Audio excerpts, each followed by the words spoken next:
I'm indeed going to tell you about a one-dimensional quantum problem.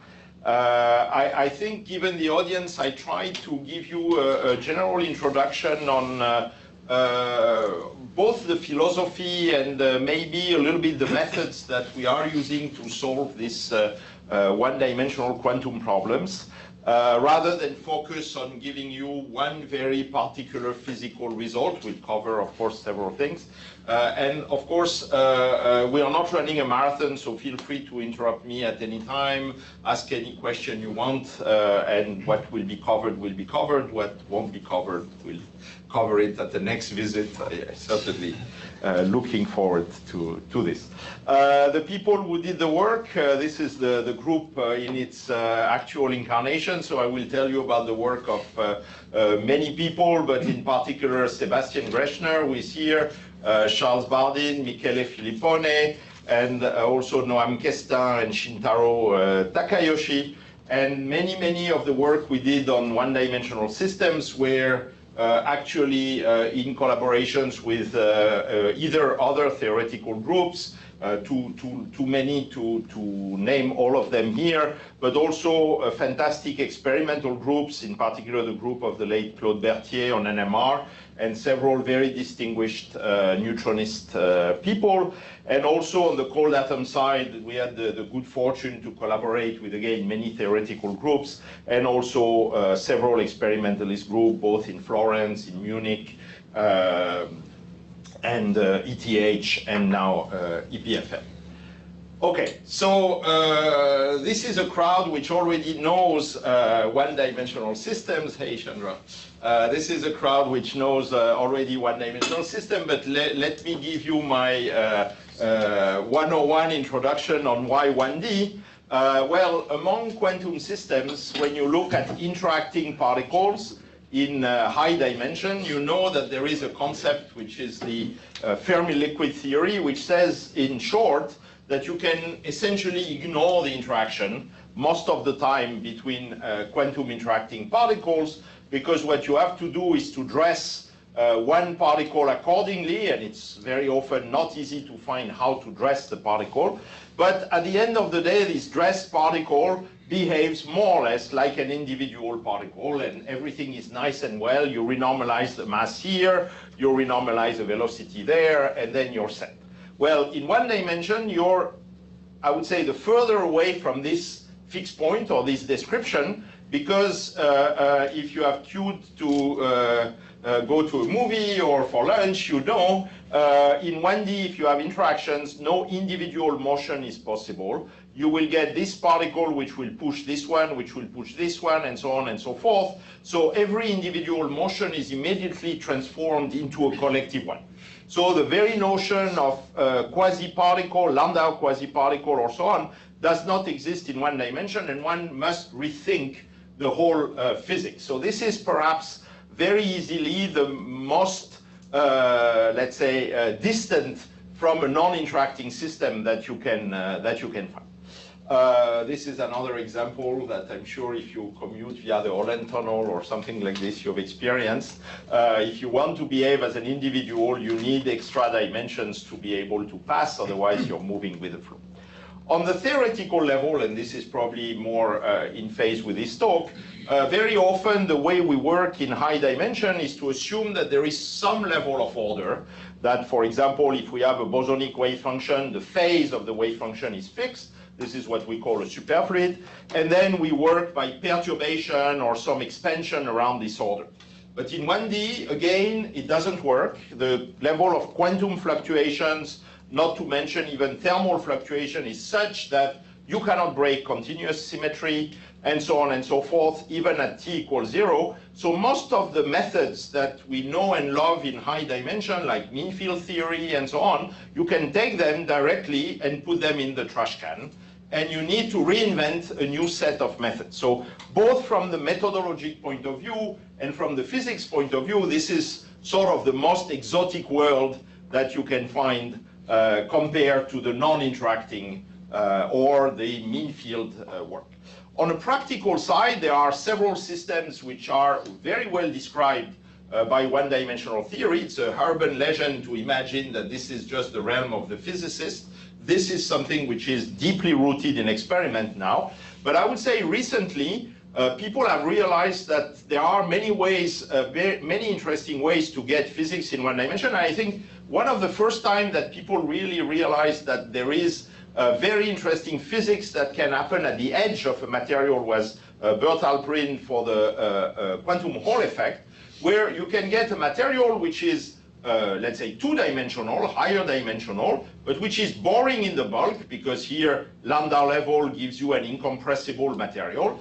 But when you look at the edge of the material, the energy level cross essentially the Fermi level, and you can get modes which carry interesting physics, which carry current and so on, which are by definition then one-dimensional material. And of course, recently you all heard about topological insulators, topological superconductors and so on, which is another manifestation of this physics at the edge where you have to focus on this one-dimensional mode. So this is a very, very short motivation, if I can say, that it's fun to look to one dimension. But of course, the question is what type of physics do you get?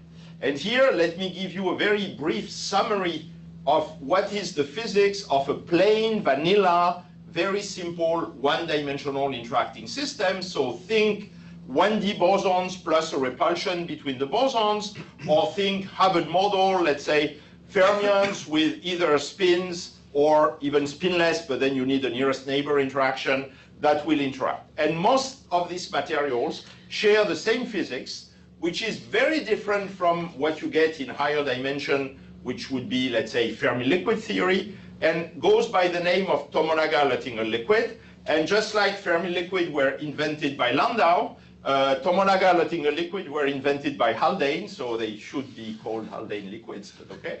And this physics is always the same. You get actually no single particle excitation, and all the excitations can be described in terms of sound waves, collective excitations, which are characterized by a given velocity u. And the system is prevented from ordering by all these fluctuations we were talking about. And therefore, when you look at correlation functions, instead of having order, you get at t equals 0 quasi-long range order. So you get power law correlation functions. And this, what is remarkable is that all this decay of correlation is controlled by a single parameter, which people call the Luttinger liquid parameter, which I denote by the letter K, and which depends, of course, on the interaction. And this single parameter controls all the correlation functions. So let me give you, for example, for 1D bosons, the correlation functions. The single particle correlation function decay as a power law with an exponent 1 over 2k. But if you were looking at density-density correlations, then they also decay as power laws. For example, there are oscillations with a period 2 pi rho 0, which corresponds to the average distance between the particle, which is what you would expect in a crystal. If you had a crystal of bosons, this would be a constant, and then you would see a density which oscillates with a period 2 pi rho 0. Well, it's not a perfect crystal, just like it's not a perfect superfluid. If it was a perfect superfluid, this would go to a constant when x goes to infinity, but it decays in both cases with an exponent which is controlled by this parameter k. The parameter k itself is non-universal, it depends on the interaction, but you have a very precise field theory description which tells you that this is the way the correlations are behaving. So this is one very important feature of 1D physics, these power laws, which are controlled by very few parameters. Of course, unfortunately, the amplitudes here are also non-universal, and we'll come back to this point. Now, there is a second characteristic which is very important in 1D, which is the fact that we are all used in higher dimension to have excitations that can carry quantum numbers which are larger than the most elementary quantum numbers. If you take an atom, the charge of an atom is a multiple of the charge of a proton. That's easy. You form a bound state which is so strong that you can ignore the internal excitations. What is remarkable in 1D is that this is the norm, practically, rather than the exception. Excitations will fractionalize. instead of having quantum numbers which are larger than the most elementary quantum number, you will find that they have quantum numbers which are actually smaller.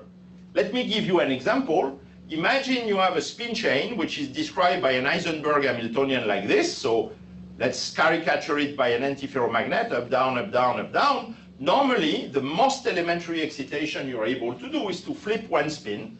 And this is an excitation which carries a spin delta S z equal -1, which is the smallest you can do, from +1/2 to -1/2. And in high dimension, this is what you call a magnon. And this excitation will propagate with a well-defined relation between its momentum and its energy. And this is the simplest excitation you can imagine. Of course, then they will interact, they will be scattered, and whatever.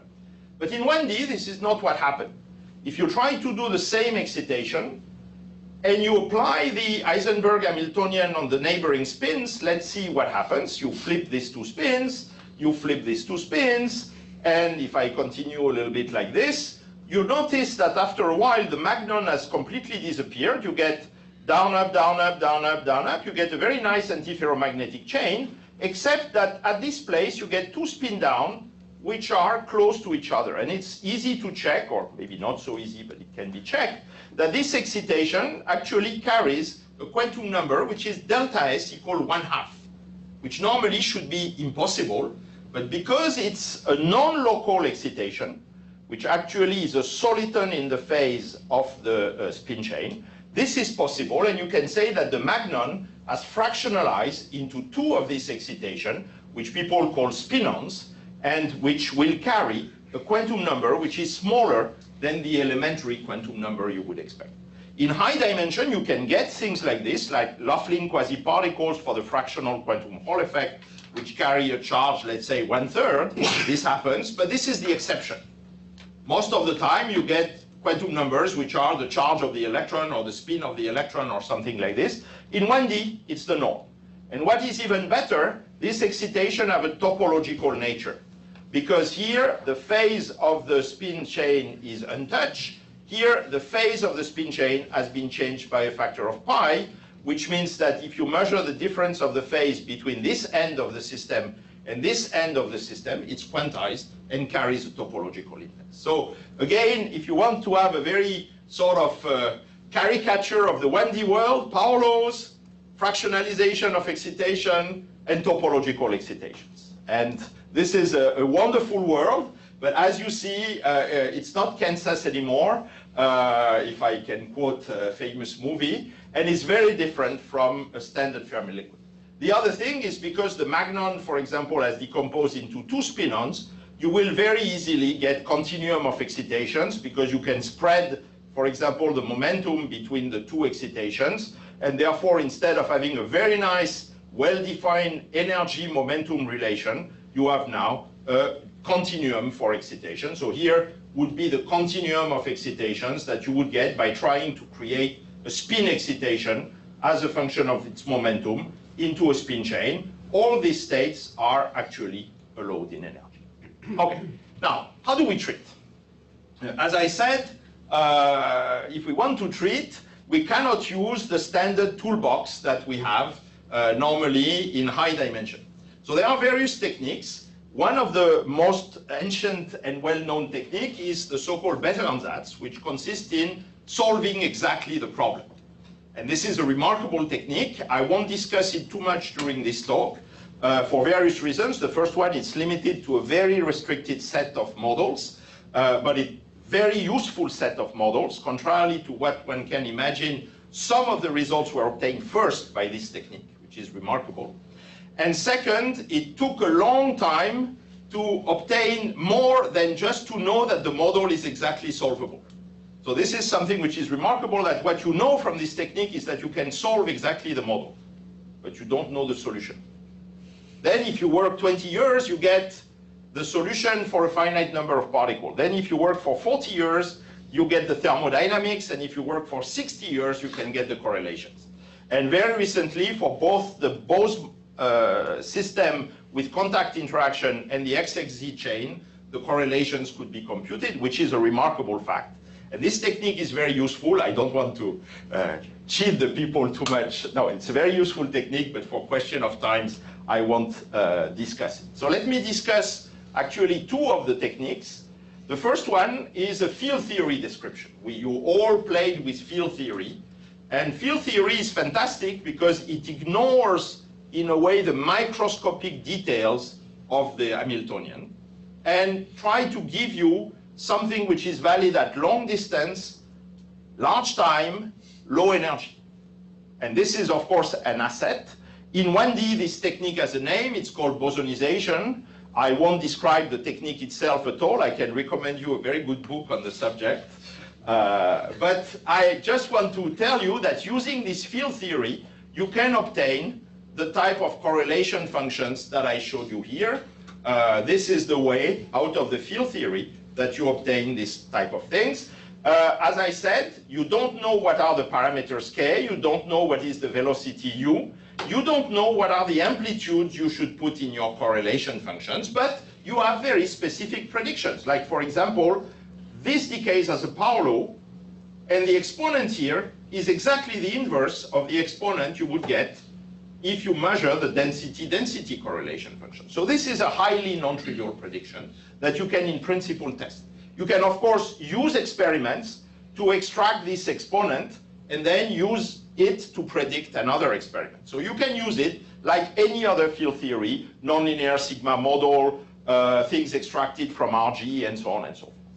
And let me just show you that this gives good results, and you can confront this field theory with experiments. So, for example, these are old experiments done by Martin Dressel, Leo De Giorgi, and George Brunner on the optical conductivity, the frequency-dependent conductivity on some horrible organic conductor.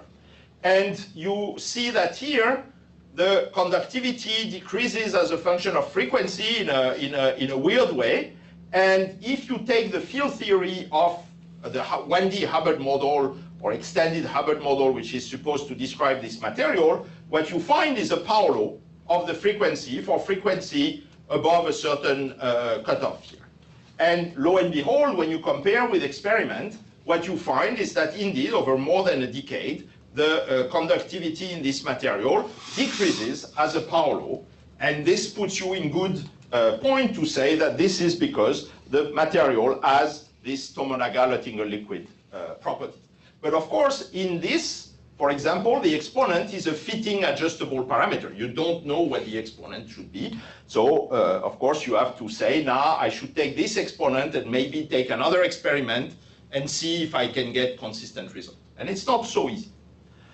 You can also move to another type of system for which you know the microscopic Hamiltonian very well, like cold atoms. In cold atoms, contrarily to condensed matter, where actually we don't know very well the microscopic Hamiltonian because all interactions are very complicated, screen Coulomb interaction, which very often we caricature as simple Hubbard models or extended Hubbard model, but which in reality are much more complicated. But in cold atoms, the interaction is really a contact interaction, short distance. So we can say, the experimentalists give me the Hamiltonian, and then I can make solid predictions, which should be quantitative. By the way, the fact that in condensed matter we don't know the Hamiltonian, but we work with a typical energy scale of 10,000 Kelvin, is also something which pleads in favor of using a field theory when we want answers at 10 Kelvin or 100 Kelvin. Rather than take a bad microscopic Hamiltonian, let's ignore it, go directly to the field theory, and after all, it's a better description at low energy than what we could do. For cold atoms, it's a little bit different. We know the Hamiltonian, so here is an Hamiltonian which is describing 1D interacting Fermi gas with contact interaction. So if you want fermions in a continuum with k-square dispersion plus a delta function interaction, and this was done in the group of Randy Hewlett, and we helped a little bit with theory. The theory was done by Piotr Grysins, was at the time in my group. And what is measured in this experiment, without going in too many details, is what is called Bragg spectroscopy. And forget what Bragg spectroscopy is for cold atoms. What is measured is the density-density correlation function as a function of frequency and momentum. And if you expect a sound wave, what you should have is a delta function or a resonance, very strong resonance, when the energy, omega, the frequency, is equal to the speed, u, times the momentum. And lo and behold, you see not such a sharp resonance, but you see a nice resonance here. So you can extract from this resonance, with a little bit theoretical help, which I don't want to go into detail here, you can extract, let's say naively, the frequency, and you can vary the strength of the interaction. So you can extract the way the frequency vary with, the velocity vary with the interaction. So this frequency here is u times q, but the velocity depends on the interaction. You can extract it, and this is the peak frequency as a function of gamma star, which is the interaction here, which is related to this parameter here, which is the so-called scattering length. And this is the theoretical prediction without any adjustable parameter, and you see that the data is quite decently consistent with this theoretical prediction. So I have a question on this. So probably the line shape and so on is a universal curve that can be predicted from field theory. Okay. But the quantitative dependence of something like velocity on coupling strength, that is non-universal, right? So this is a model which is simple enough. It's the Godin-Young model, so that we have a better advanced solution. Okay, so we can get the exact velocity. Actually, the line shape is a mess, because of course they have 10,000 tubes, each one with its own density due to the bloody confining potential in the gap. I should watch my language because this is recorded. No. So more seriously, this width here is much broader than the intrinsic line shape, which is due both to the temperature, but more to the broadening due to the many tubes, each one with its own velocity and each one with its own broadening. So actually these lines are not fit to the data. They are theoretical prediction that Piotr made, and they fit the data quantitatively. But we have the solution, we reconstruct via LDA the line shapes, and we compare with the experiment. We use the LDA approximation. We use the LDA approximation. So it would be great to have the same experiment done in a box where we could measure directly the peak velocity and the line shape separately. By the way, this velocity here is not the peak here. The real velocity is somewhere there. Because each tube, as you move away from the center, the velocity decreases because the density decreases. The maximum here in the observed thing is not at the density of the center tube. Okay, so just to say, one can do the calculation, but this is not so trivial. Okay, this made an over-enthusiastic news place say that it confirmed the 50-years-old theory. I think factually this is correct, but I'm sensitive to 50 years old this year. Okay, never mind. Let me give you another case where the field theory was super useful. If you take 1D bosons and you put them on a lattice, then here is the field theory. And trust me, don't. If you want to know how one reaches this, I'll be able to tell you. But for the moment, trust me. This is some field phi, which is related to the density, which is fluctuating thanks to this action. And this is something which is produced by the existence of a periodic lattice, which is superimposed on 1D bosons in the continuum. And you see very well what will happen. This term would like to pin, this is the same phi actually. This would like to pin this field to the minima of the cosine. This term would like to let the field fluctuate. If this wins, you call it a superfluid. If this wins, you call it a Mott insulator. So this contains a superfluid to Mott insulator, which consists in localizing the space-time trajectories of the bosons in the minima. And the transition is in the universality class of Berezinski-Kostelis-Thouless and occurs exactly at a magic value of this parameter k, which is k equal to. Okay. This was predicted first by Haldane in a beautiful paper and could be extended to all commensurability and type of transition. If you want to have more details, you have the reference. Can we test this? Well, again, let's turn to cold atoms. And there was a beautiful set of experiments that was done by the group of Hans Christoph Nagel, who added a periodic lattice on a set of 1D bosons. And again, his 1D bosons have a contact interaction. And then he tested as a function of the strength of the lattice here versus the repulsion between the bosons. This is 1 over the repulsion between the bosons. Where is the transition between the superfluid and the Mott insulator? And you see that this line, of course, the stronger the lattice is, the weaker the interaction at which the transition occurs. But if you make the lattice weaker and weaker, this goes to a magic value here, above which any lattice will provoke the transition to the Mott insulator. So this is very different between 1D and more than 1D.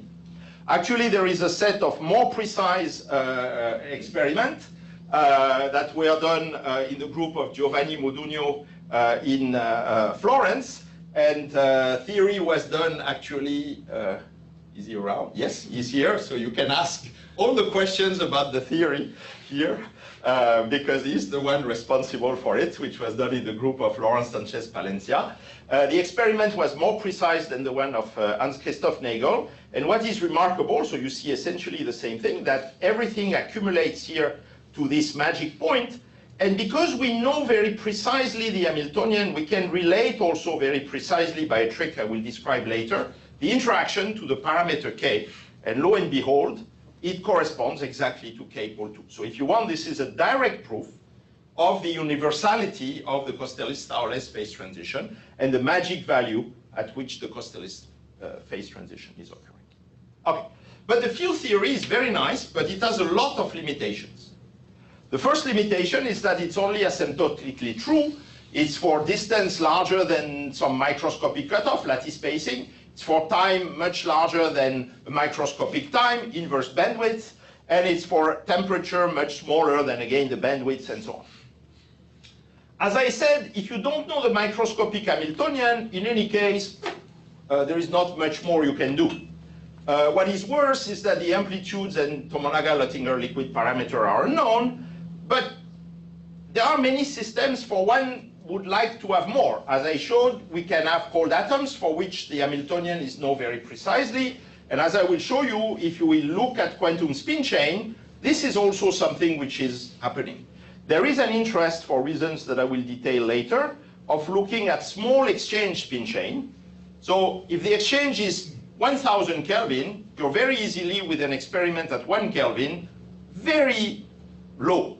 And field theory is okay. But if your exchange is 10 Kelvin and you do the experiment at 1 Kelvin, you can discuss whether you can really use a field theory to describe your system. So for these systems, we have also to worry potentially about it. So what do? Well, if you need things at short distance, short time, high energy, you usually turn to numerics. And from that point of view, 1D is blessed because there is a fantastic method which was invented by Steve White and perfected in, to a much higher level, well, essentially in the mid 2000, between 2000 and 2010. And now this method, which is of course the Giamarchi, and here again you have people who are specialists and know even much better than I do this method, it's extremely powerful because now essentially it can give you finite temperature, real time, and spatially dependent correlation functions for simple systems. So if the microscopic model are known, then you can use this method to do extremely precise calculations of the correlation function. So now it becomes input, output. I know the model, I give you the correlation functions in real time, and I insist on this, in real time, without, let's say, any mistakes. Now, as I said, cold atoms, it's fine. We know the Hamiltonian. Condensed matter, it pushed us to turn to Mott insulator for a while to develop the method, benchmark the method, because, as I said, if you have a metal, you don't really know the microscopic interaction. But on the contrary, if I have a quantum spin system, the only thing I need to know is a couple of exchange. And then they can be measured directly by neutron people, so I cannot say I don't know the Hamiltonian. Actually, I know perfectly the Hamiltonian. Here I wrote a simple isotropic Heisenberg, but it can be more complicated. But it means I can play the same game, input, output. If I can compute the correlation function exactly from there, and I match them to experiment and they don't match, my Hamiltonian is wrong. And that's very powerful. So actually, we needed this also because there was a whole set of new spin systems for which the exchange was small. And what is the interest in getting a small exchange? You can put a magnetic field and polarize the spin system. Spin systems that you cannot manipulate by a magnetic field are usually boring. Especially in 1D, they very rapidly turn to singlets, and that's it. They are complete vegetable. But if now you can polarize them with a magnetic field, you can have a lot of fun. So actually, let me show you one of them. This is, okay, you can find more detail in this little review with Christian Ruegg and Oleg Chernyshov. This is one ladder system, which has the sweet name of BPCB or HPIP, depending to whom you talk to, which has copper side which carry a spin 1/2, and then complicated exchange path. So the exchange here is about 12 Kelvin, the exchange along the legs is about 3 Kelvin, and the exchange inter-ladder is extremely small, of the order of 50 millikelvin. So this is really an excellent approximation of a 1D system. Although the compound is bulk, the material is essentially describable by 1D system. And then you can study the properties of this type of system. And what is even more interesting, you can study it in the presence of a magnetic field. And now you see, I can play the game by saying if a spin 1/2 is like a hardcore bosons, then I have a fantastic quantum simulator for hardcore bosons on a lattice. I can control the density of bosons by the magnetic field, and I can measure the density of bosons by simply measuring the magnetization. So this is a quantum simulator which is coming from condensed matter, but which is as precise and even much more precise than most of the quantum simulator for quantum bosons on the lattice that you can get out of the core lattice. Now, just to show what one can do with the numerical methods, here is a direct example of calculation of the spin-spin correlation function, which was done by Pierre Bouillot and in collaboration with Corinna Collat, for the ladder that I showed you. And here you see essentially the excitation from the singlet ground state on each rung to the triplet plus, triplet 0, triplet minus, because the system has been put under a magnetic field. These levels have split. And this is a direct calculation out of the Giamarchi. This is t equals 0 calculation. But now we can compare. So let's do a slice, and we can compare with neutron data. This is the red curve on this. So the Giamarchi is the red curve on this thing. And you see that the agreement with the neutron data is absolutely excellent. Actually, you see that the data is worse than the numerics. We beat the neutronist in resolution in Q and in resolution in energy, and in signal to noise ratio close to here. Now, this is J parallel. So my field theory would be applicable here. There is no way I'm going to describe this data out of field theory. I need the numerics for that, because it's at energies which are comparable to the exchange. Okay? You can work the game in the other way. You can say, I don't know the Hamiltonian, but I have a vague idea. So this is a compound which is called DIMPI, which was synthesized in Andrei Zeludev and studied in Andrei Zeludev group. We know the compound is a ladder, but we don't know the exchange constant, the rung and the leg exchange constant. So how can we play the game? We just say, we know we can compute the correlation function exactly, and they can measure in a totally boring regime without magnetic field the neutron spectrum. So let's do various simulations with 3 parameters here until we get a spectrum which matches the neutron spectrum. And this is here the comparison. So the lines and the colors are the numerics. The points are the measurements. And we can fit every nook and hook of the observed neutron spectrum, which means we know what are the parameters J leg and J rung we need to put in the Hamiltonian. And if we can't, it means we've forgotten a term in the Hamiltonian, because we don't do a mistake in going from the Hamiltonian to the numerical, to the correlation function. So this was a sort of reconstruction of Hamiltonian. Of course, it's a super simple Hamiltonian, but technically we can imagine doing it for more complicated system by the fact that these guys obtained very extensive data in their neutron spectrum, but before it was useless data. We could fit only a little part of it. Yes? So Thierry, I have a technical question about that. So when you look at the neutron data, there's not just a peak location, right? There's also an intensity that disperses over a wide area. Is it just the peak location? No. So actually, we fit also the intensity. Here is just the location of the main peaks, because this was one massive excitation which was very visible, and the rest was.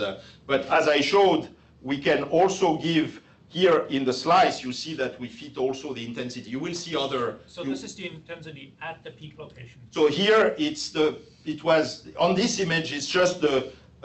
So our data gives you the intensity, period. The color code is the intensity here that you see. And what is shown here is the position of the maximum intensity in the neutron. But I'll show you in a second a graph which is much more complete, so I think it will answer your question. No, we can fit not just the positions of the peak, but the whole intensity. Are there other questions on that? Okay. Just to say, it works. We can take this Hamiltonian, then do, for example, other calculations as what is the 3D ordering temperature of this material, and this is what is coming out of this Hamiltonian. And then if the group of Andrei Zeludev does specific heat measurement, you see that the specific heat data fits without essentially adjustable. Okay, one number, which is the interladder coupling, fits this curve very, very well. So there is predictive power in this procedure. So the interladder coupling is treated in a mean field manner here? So here it's treated in a mean field manner, and I'll come to that. It's a very good point, and that's a point of very strong insatisfaction for me. The fact that we do mean field. Yeah, I think it's very important. Yeah. I see. Okay. So here it's not important, it works. Well, apparently. But we'll come to that. Here is, in answer to your question, here is a more complete spectrum to test whether a bound state of magnon existed, okay, or spinons actually existed. I won't go into the detail of why it's interesting. Here is the computed spectrum from Giamarchi. This is again a spin-spin correlation function. And on the left is the measured intensity by the neutron people. Here are the dots coming from the previous measurement where they had just the position of the peak, but here they get the least one can say is that the agreement is excellent. Also, the least one can say is that, again, we beat the neutron people in terms of resolution, signal to noise, and okay. So this is very satisfactory. This is precision measurements that one can do in condensed matter. Here is another thing. This was mostly T=0 calculations, but now we know also how to do finite temperature, not only theoretically, but practically. And this was done in particular by Emmanuel Koira for his thesis, using a code that was in particular developed by Peter Bartmettler and Corinna Collat. And here is the calculation of the so-called nuclear magnetic relaxation rate. It doesn't matter really what it is. I'm sure most of you are familiar with it. It's again a spin-spin correlation function. It's a local spin-spin correlation function at zero frequency, essentially, which makes it particularly difficult because temperature is the control parameter. Now, this is exactly what I was saying. Here are the data. And this is an XXZ chain with an anisotropy parameter. So this is the XY chain, and delta equal 1 is the isotropic Heisenberg, and this is increasing the JZ between 0 to 1. It's not really important. What is important is that let's say the dots here are the numerical data, which is the exact calculation of this. What are the lines is the field theory. Because we know from the same field theory that I discussed before how to compute this thing. And you see what happens. When the temperature is of the order of J, you don't expect the field theory to work, so it's quite normal that the data here is not coinciding with the field theory curve. The question is, when can you switch on the field theory? And here you also see that you can switch it on at J over 10. So again, if you have a compound for which the exchange is 10 Kelvin and you do a measurement at 1 or 2 Kelvin, you can use the field theory, but it will not be a very good measure.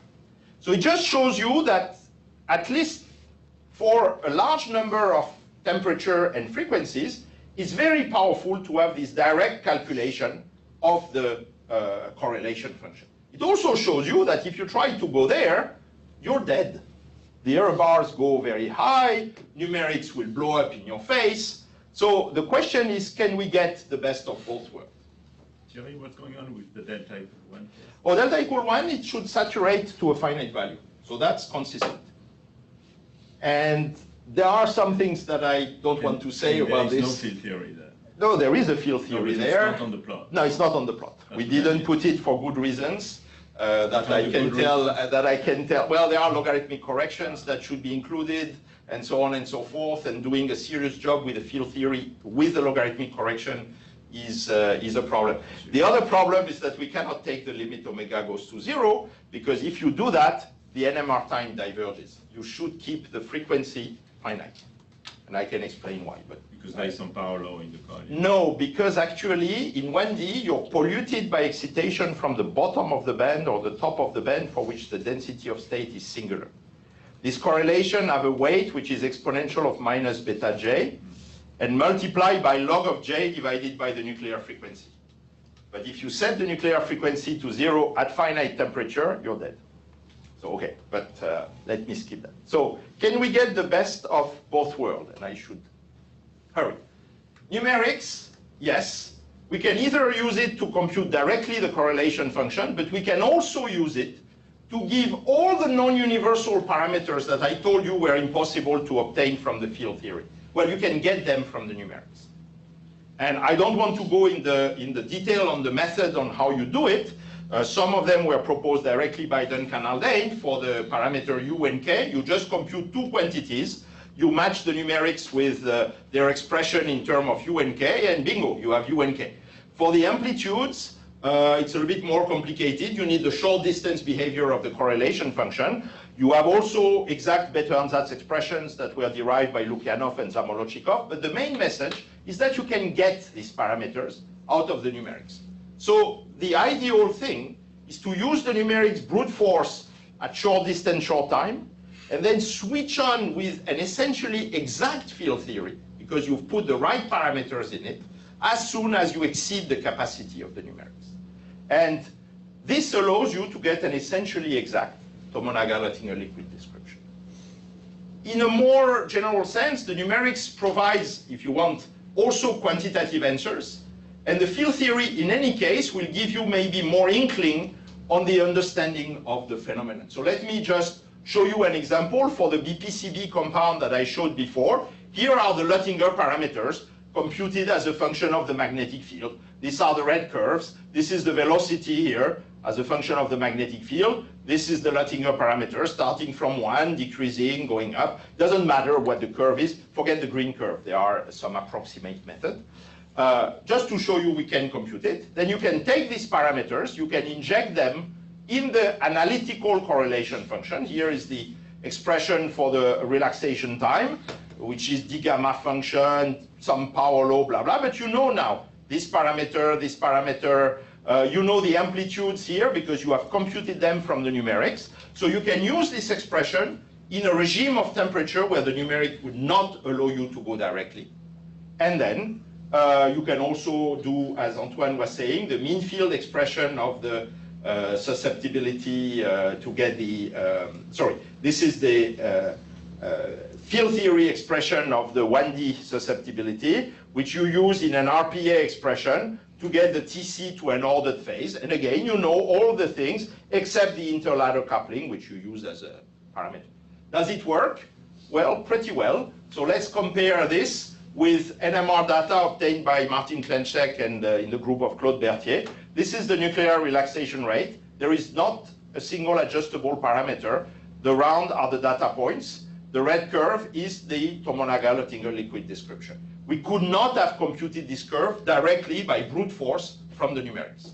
But you see that this is essentially working quantitatively. So the DMRG is not good enough to give you the log omega. No, so here for this compound, the compound corresponds actually to an anisotropic spin chain because it's a ladder actually. Yeah, so there is no logarithmic correction for this. In general, No. problems that there are logarithmic corrections. No, but it's not even that. DMRG good enough to give those? In static, yes, they were studied by Karin Olbert, for example. But here the problem is very simple. The temperature at which one does the measurement is too low for the possibility to use directly brute force the DMRG. I'm just asking a question of principle. Yeah, in principle, it's good enough to give you the law. Yes, absolutely. It's a question of what is the scale at which you will probe the system. So the time, for example, is limited to about, let's say, 30 microscopic time scale. And if you try to go to energies which are below this scale, the MRG will not be able to do it. So it depends, again, at which range of energy you want to probe the system. Okay, so just to tell you it works, here is also an example measured in the group of Andrei Zeludev of the spin correlation function for the other compound, DIMP. And the field theory tells you that you have a scaling function for the correlation function, which is a scaling function of omega over t.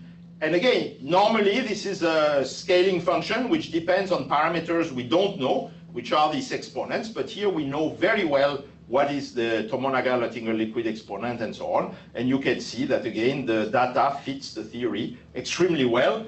And the theory doesn't have the exponent as an adjustable parameter. This is a fit with only one adjustable parameter, which is the rescaling, the vertical rescaling, because the correlation function is a neutron count. They don't know the algorithm. So this allows to get a very, very precise thing. Let me, since my time is nearly up, I will skip the topological phase transition. It's an interesting transition. If you want to know about it, let me skip that. And let me because I don't want to finish with the fact that I leave you with the impression that that's it. We know everything in 1D, and let's do something else.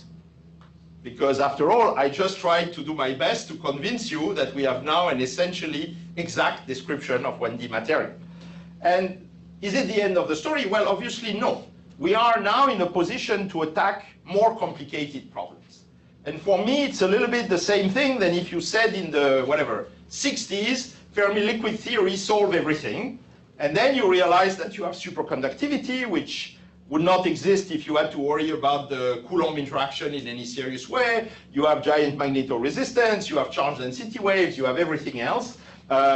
Here, we now need to move away from the simple 1D system, from simple Tomonaga-Luttinger liquid. And there, neither the numerics nor the analytics are really working. So we need good ideas, and we need to push forward. So let me boldly go where no theorist has gone before and give you a couple of examples.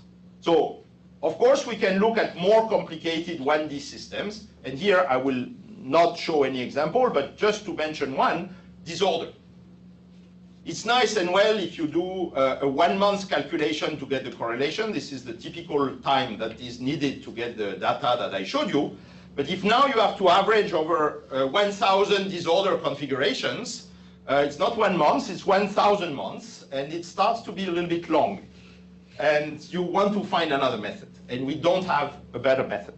Of course, you could parallelize. That's the poor man parallelization. You send each realization to a different core, but okay. So all the disordered problem, all the more complicated 1D problem, the computational time is still prohibitive, and we need to find more intelligent method than just averaging over disorder configuration. And this is relevant for both glass, for many-body localization, and so on and so forth. It's also a big problem if we have to deal with out-of-equilibrium situations. Of course, the DMRG perfectly allows you to put a time-dependent Hamiltonian and to compute with it.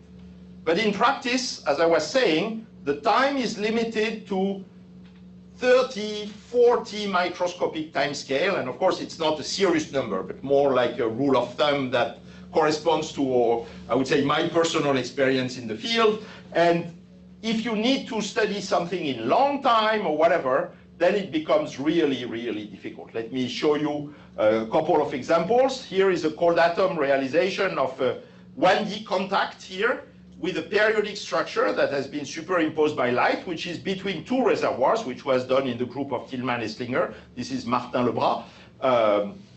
Again, we played with them. Piotr Grissins did the theory for this problem. And here we want to understand simply how the current is passing through this structure.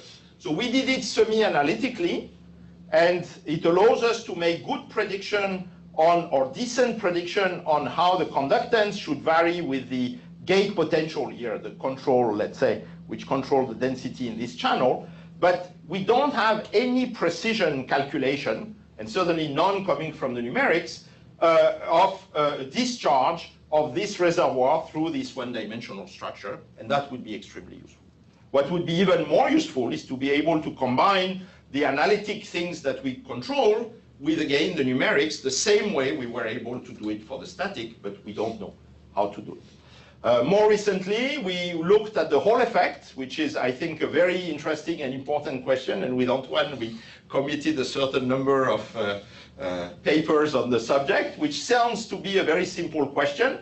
I pass a current in this direction, I put a magnetic field perpendicular, this deviates the particle, and the urban legend is that this is essentially 1 over the number of particles, and it works essentially if you have non-interacting particles and the spherical Fermi surface.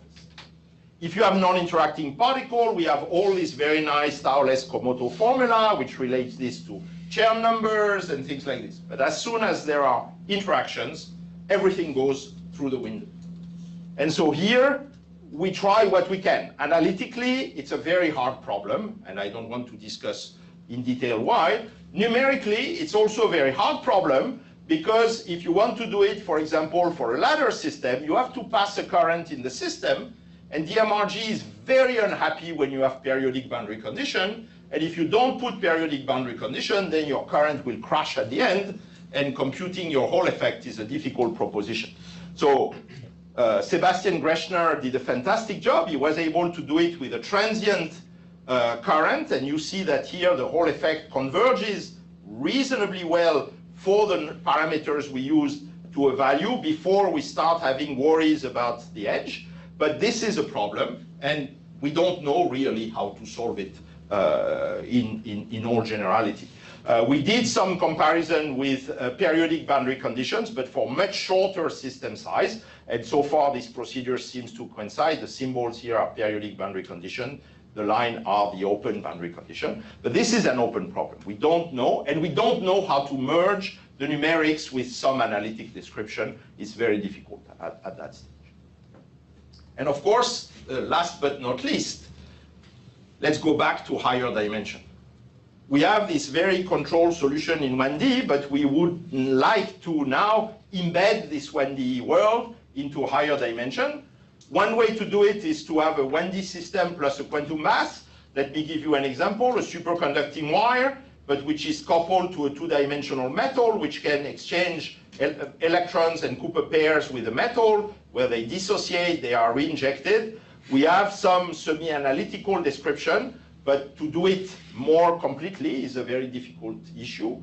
You can also imagine taking a 1D system out of equilibrium by sending microwave, which is something you can imagine doing in a cold atom environment. Again, you can play a little bit with analytical description, but having a good steady state description of this system is still beyond what we control, let's say, numerically. And of course, quasi-1D systems.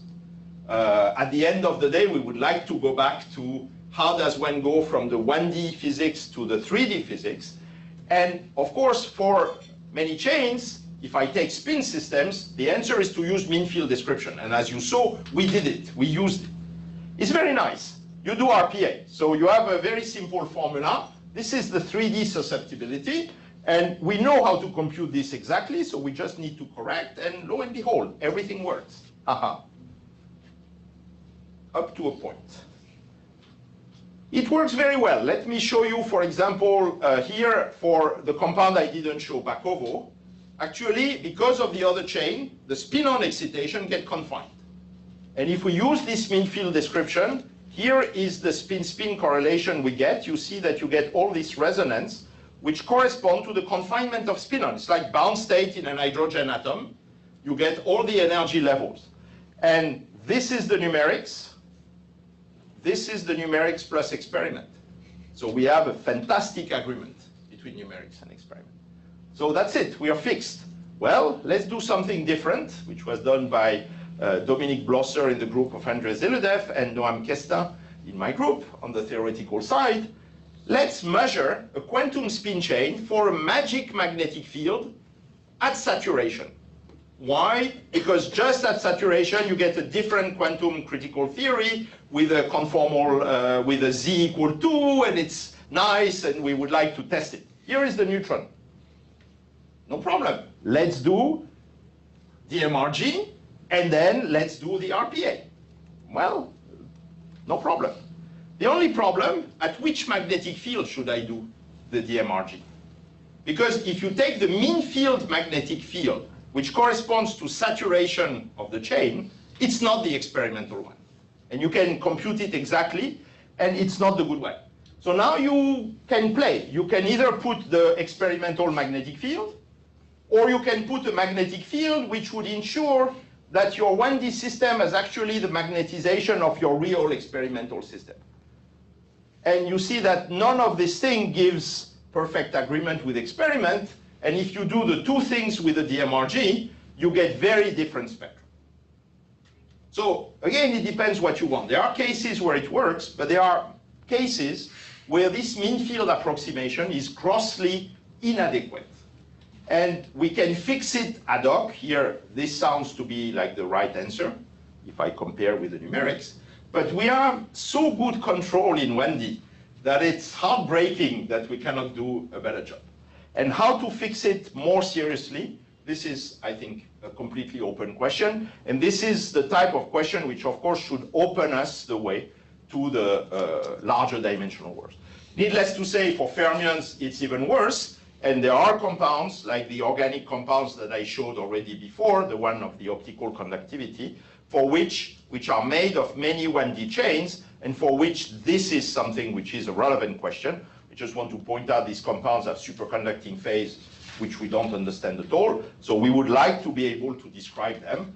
And again, I don't want to go into detail of the type of phase transition that one can expect, but clearly there would be the need to understand this type of transition. And for that, this is the experimental measurement on this compound. And for that, we would need to have a good method. So with Antoine in particular, we tried analytics.